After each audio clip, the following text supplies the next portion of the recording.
Hello my friends, my name is Dragonheart and welcome to a channel update on the channel, of course. And my god, I feel absolutely hanging. The reason being, I've been having... The fuck? Someone's moved then. I've been having these awful migraines recently. I had one last night. I should probably explain the history behind me having migraines, but when I was in school, when I was in sixth form, I used to get severe migraines. It always affect me quite badly. I'd have to have my eyes closed, be in like a dark room or something. And when I was in school, I'd have my head on the table, and then literally when I lift my head up after like half an hour or so, there would just be sort of fluid or water just all over the desk. It was absolutely awful. One of the worst kind of pains I've ever had is these migraines I get. But after a while, I stopped having them, and then like a few years after I left school and left uni, I started having them again. But they only lasted for like, I'd only have them over a period of a couple of weeks, and then they sort of went again. And I'd have headaches and stuff like everyone does, but the migraines sort of went away. Well, now they've come back. Like this week I've been having them. I had one Monday night, and it was quite bad. Tuesday I was fine, but then Wednesday I had another migraine, and it was like one of the worst I've ever had. I was literally on my knees on the bedroom floor, holding my eye in my head like this, and Solus, my cat, was coming up to me, purring. I was like stroking him, and I was thinking to myself, "This is going to be the end. This is how I'm going to die," because my wife was in bed next to me sleeping, and I couldn't wake her up. I was like tapping her, moving her, and she was just totally oblivious to all of this. So I'm like, "Oh my god, I'm going to be in the news article or something. It's going to be 28-year-old man dies on bedroom floor from severe headache. Cat watches while wife is sleeping." This is going to be some stupid story like that. I'm going to be on like the lad's Bible or some really peculiar story. So that was Wednesday, and then last night, which was Friday, because I'm recording this on Saturday morning. Friday I've had it as well. I was watching a program. We're watching this program called Sex Education, which is a really funny comedy show on Netflix, which is pretty good. And it's actually filming a lot of it in Wales as well, which is quite cool. I was watching that downstairs with Panda, and I had my glasses on. I was watching it, and then I could just feel it slowly start to affect me. And then she was like, "Oh my god, you need to get like tablets now." I was like, "Yeah, I know." So I like ran out to the kitchen, got some tablets, come back in. I'm holding my eye again, and I'm like, "Oh, I can't see very well." So what I'm going to be doing, I'm going to be probably going to the optician first of all to see if my eyesight has changed. Because when I went last time, they said that my right eye is slightly weaker than my left eye, and it's been nearly 2 years, because you're supposed to go out like every 2 years. I'd be due for another optician appointment now in September this year, but I'm gonna try and bring it forward and have it sooner, I think, just to see if anything's going on or anything changed dramatically or anything. And then the other thing then is I'll probably go to like doctors or something. I have recently changed doctors, so I haven't been to this new one yet. So we'll see how that goes, and yeah, that's my health anyway. All done within about 3 minutes. So there we go. That's my health at the moment. The other thing with health as well, which I should probably mention, is my exercising. I've been doing pretty good with that. Near enough every day. I have the odd day where I don't do it, but I went on the treadmill the other day. I think it was 2.32 kilometers in about half an hour, which is pretty good. And if you click the button on the machine, it calculates roughly how many calories that would be. And I was like 90 something calories, nearly 100 calories. So I was like pretty proud of that. It's the most I've done so far. Most days I don't do 30 minutes. I do like 10 or 15. Well, 15 I tend to do. And I sometimes go just flat out and go quite quick. Sometimes I'll start off slow and build my way up. But I'm getting used to it. It's become part of my sort of routine in life, which is the main thing. So yeah, that's my health basically. There's a few things I want to talk about in today's update video, just to let you know what's going on in my life and whatnot. The first thing is probably PlayStation VR. So a couple of weeks ago, I went over to my friend Tom's house, and his fiance, her brother, he's got a PlayStation VR, and he very kindly let Tom borrow it for a bit. So I went over to Tom's house, me and my wife, and it's still weird saying my wife. We went over there, and he set up the VR on the PlayStation, on TV and everything.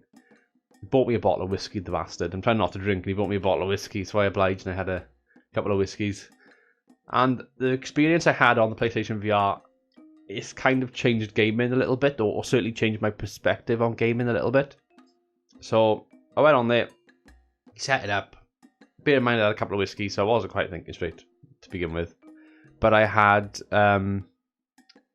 the first game, which was like the Shark Attack game, which is on the PlayStation VR Worlds, where you're in the cage, you get lowered down, and bear in mind you can see like 360, you can see everything going on. It's like you're actually in there. The only thing that the only sensation missing really is the fact that you're not actually underwater and you can't feel like the pressure of the water or anything, or in a suit. But apart from that, your head's in there, you can see what's going on, and you get lowered down slowly. You've got some woman or someone on the comms telling you what's going on, but you dive, how far down you're going. You see sea creatures going past. You see like turtles. You see like crabs and whatever in the water. You might see like a hammerhead in the distance, that sort of thing. Mantis might go past. It's great. And then you get to the bottom and you stop, and it's like a shipwreck or something which you're looking at.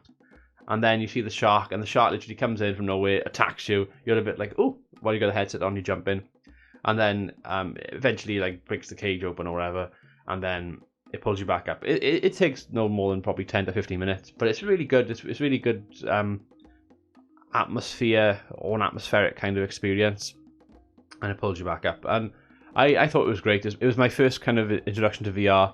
Most people online, because I've read a lot about VR, PlayStation VR recently, they say like PSVR Worlds is the best thing to start off with, and the shark thing especially, because you don't actually have to play or do anything. You're literally just controlling, the movement of the thing with your head and whatever, and that's it. So that was that. We then moved on to London Heist, which is also on PSVR Worlds, which is basically a mission. You got a couple of big gazers, telling you what this heist they're going to do, and they're watching them and whatever. And you're in like a bar. You can interact with some of the things in the bar, like you pick up like the I think it's like a lighter, and you can like pick that up and throw it up in the air, or like light it on fire or whatever, while this guy's talking to you or whatever. And then you go and do the mission. So you're basically in a bit of a shoot up in this building. You're trying to nick a diamond, and people are shooting you. The gunplay is amazing because you actually duck in and stuff, and your sort of movements are being what's the word I'm looking for, screened over to the TV, I guess. You move down with the controller, your character moves down with you at the same time. So if someone's shooting at you, boom, you do it now, you move in undercover. It's that sort of thing. It's great. The only thing is, the only complaint I had is it's like you're on rails almost, because I can't like run up to that door over there and go behind it for cover. I've got to stay where the character's staying basically, and just stay where I am and shoot there. So that's the only disappointment I had with it, but it was really good. And then you have like, you get the escape part of it. Then we got people on bikes and vans and stuff shooting at you, and you're just kind of like shooting them through the window and whatnot. Really good, really entertaining stuff. So that was the London Heist, which I believe they've made like a fully pledged sort of game to that now. I think it's called like Fire. I was going to say it's called Fire and Blood. That's the Targaryen motto. It's blood and truth. It's called Blood and Truth. So that looks really cool. And then after that, then I played Resident Evil 7. Now this is probably the least enjoyable out of all of the VR games I played on this particular day. Mainly because it was blurry. I couldn't really see what was going on very well. I did read online afterwards, or see videos online which say like when you put the VR on, sometimes you have to adjust like the draw distance, I think, or something, or the viewing distance on the PlayStation settings itself, and you also need to make sure you're wiping the lens constantly. So it might just be my eyes were adjusted to it, but I found it very difficult to kind of view, and other people in the room were saying the same thing as well, because I had Tom, his fiance Beth, and my wife Panda in the room as I'm playing all of this. I didn't really do much in Resident Evil 7. If any of you've played it, you'll know you start off outside the house with like the gate, and it got all the trees and stuff. I'm walking around through that mainly. I then go into the building. I'm in the building for like 5 minutes. Not much really happens. I was getting bored, to be honest though. So that was that. But people have said like it's a really intense experience on VR, because you're in that world for such a long time that you need to take frequent breaks and stuff from it. So I'm like, oh, okay, well I didn't really play it much. Like I played it for like 5 minutes and stopped, because it was doing my head in the blurriness that I just couldn't see very well, and yeah. So that was probably the least enjoyable. And then the final thing I played was Astrobot, which is a platformer, but it's like your head is in the world, and he's like running around your head almost, jumping on platforms, destroying things, collecting things, that sort of thing. Quite enjoyed that. Pretty good, to be fair. So they were the games that I played in total. Overall, I really enjoyed playing the PSVR, and it leads me to me wanting to get my own PSVR. Another reason why I want to get a PSVR, when I was a little bit younger, so talking 4 years ago we are, because it's when I started my job where I am now. I used to work in a different location, not where I currently work, not in the location where I currently work, but in Cardiff basically. And there used to be a gentleman called Nigel who used to work in our office. He wasn't part of our team or anything. What happened was he had MS, and he could walk and stuff. He had a stick. And he'd come into our office to use one of our computers. So he'd be in our room, but not part of our team or anything. And he would do some admin and basic admin and stuff. And he'd have a little phone and whatever. And then halfway through the day, he'd leave then. A taxi would pick him up and he'd go. And his MS, I think, was getting worse gradually.